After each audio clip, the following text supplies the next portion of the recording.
Hello again, it's Debbie from acrylicpouring.com, and if you can see my colours, you already know this is going to be a crazy day and a crazy video. You might have seen in the past where I've used some mica soap colorants, little shimmery bottles like these ones, and I've used these micas to create my own paints, and you know, with varying degrees of success, but the sparkle has been fantastic. So today I'm going to try some of these liquid soap colorants. I actually bought these while I was soap making, and the colours were kind of brighter than I expected when they arrived, and I never used them, so they've been sat in my cupboard for, I don't know, 4 years probably since I made any soap, not used. I've got a neon pink, a lime green, and what's called a jailhouse red, but it looks completely orange to me, and obviously they're extremely bright neon colours. So I've created my own paints with them, and we'll see what happens. I haven't got anything to lose. After all, these didn't cost me anything. They were just sat in a cupboard unused. So in order to make the paint, I've used 1 tablespoon of Floetrol, a half a tablespoon of PVA glue, and then a 1/4 teaspoon of the soap colorant, because these are really quite concentrated. I know when you use them in soap, you only use a few drops. So, you know, it's an experiment. I've got no idea what's going to happen. I've also added in a few drops of silicone, and I'm just going to mix them in with some white. I know in terms of contrast, you know, ideally it would probably go with needs a darker colour, like a navy or a black to go with it, but I don't want to make too much mess. I'm thinking if I get my black paint out, I don't know about you, but my hands get covered and my nails are never the same. So I'm just going to do a dirty pour, maybe a flip cup, because that'll give these chance to all kind of mix in together, and I'm going to be interested to see how they work out. So I've got my white, I've got my colours, let me just clear my workspace and we'll get going. So I'm working on a ceramic tile today, because in the event that, as I suspect, this is probably going to look like somebody puked on it, then I can just wash it all off and nothing is really lost. So I've gessoed the tile in advance, just because it is glossy and it's got something then for the paint to hold on to. And I'm just going to stick all these in a cup, and we'll flip it up and see what happens, see how the paint reacts. These are quite thin because they're not as thick as a craft paint or anything like that. They're just really mixed with a bit of glue and Floetrol. So it could be that they're all just going to mix in together, and like I say, it'll look like somebody's puked up on it. So, oh, there's a hair. Let's see what happens.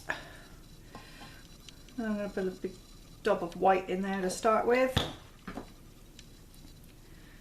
and you'll be able to see maybe when I pour these that they are really quite runny. Oh goodness, I'm getting it everywhere. I'm going to have neon fingers. I don't know if they're going to dye me. We'll see. There's my neon green. This looks like the kind of thing, you know, if somebody is doing construction on the roads and they want to be visible, this is kind of visibility jacket colour, this one. So maybe put a bit more white in there, a bit more white. Let's go with some pink. Okay, and then I'm just going to layer them up again. So I'll stick a bit more white, a bit more orange, a bit more of this visibility jacket. Actually, people wear orange as well, don't they? You could just as likely they'd be wearing one of these bright orange, probably not the neon pink. You don't see many construction workers in a neon pink visibility jacket, do you? But I think there should be more of them. Let's throw a bit more white in there. Okay, so without further ado, I can see the interesting stuff going on. It actually looks as though it's reacting like paint would, but we'll see what happens. Whey! Oh, it's very slippery. Of course my tile is slippery. Hey, it's going all over the place. I should have kept a better hold on that. So I'm just going to let this sit for a few minutes, because I want all that to drain down. It needn't sit as long as my paint does, because like I say, it's very thin. Also I can see through here. It'll be interesting to see what kind of coverage I get on this tile, because obviously the Floetrol and the PVA is going to dry clear, and so all that will be left is the pigment, the actual soap colorant itself, and we'll see when it's completed whether or not there's enough to actually provide coverage, or whether I'm just kind of basically going to see right through. Don't know what's up today. I've got hair. Oh, there it is. It's on my finger. I keep transferring it. Okay, wipe it off. Right, are you ready? Let's go for the flip. Oh, no, we've already done our flip. Let's lift it up. There we go. See what happens. Whoa. Oh yeah, it's very thin, very watery. It's going all over the place. There's a lot of orange. And the colours pretty much have all mixed in together. There's not a lot of definition, I guess, as you'd expect, because they're quite thin. So I probably don't need to do anything at all. If I leave this, it's probably just going to continue running off these edges.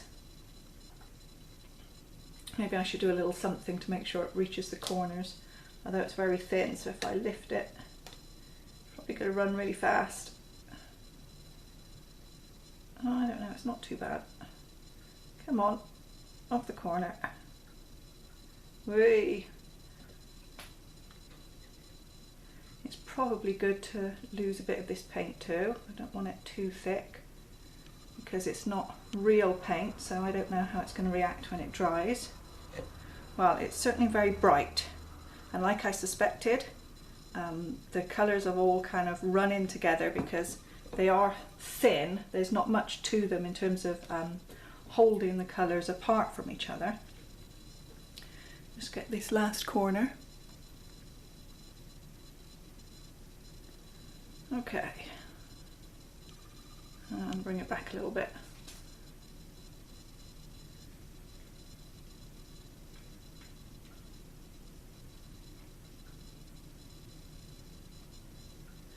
Right, you. It's wiping off, okay. I'm not going to end up with funny coloured hands. Okay, so let's give it a bit of a torching and see what happens.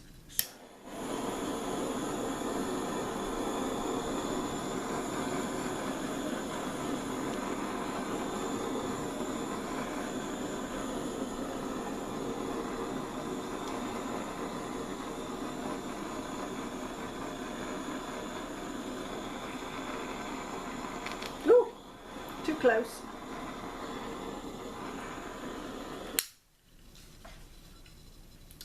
Well, yes, kind of looks like unicorn puke. Well, I suspected it might. Maybe I should have done it with black. Who knows? Maybe I should go on to do another one. I'll mix up a few more of these, maybe do another one with black. We'll see if we can create something equally as hideous with neon and black. That would probably look pretty bad too. So there we go. I think we can pretty much say that it's possible to create paints with the liquid soap pigments, but ideally they just need to be thicker. I'd need to work out something else to mix them with other than just the Floetrol and the PVA that's going to make them thick, but at the same time isn't going to change the colours, because I'd still want the nice vivid colours, but I would want it thicker so that we didn't create this where it all just went plur and kind of mixed in together, because that doesn't look very good. Anyway, it's all an experiment, and I'm not afraid to get on here and just try things out and show you when things go wrong. And I think, yeah, pretty much today that wasn't a success, but next time maybe it will be. So thanks very much for watching. Give me a thumbs up for trying, and I'll see you in the next video.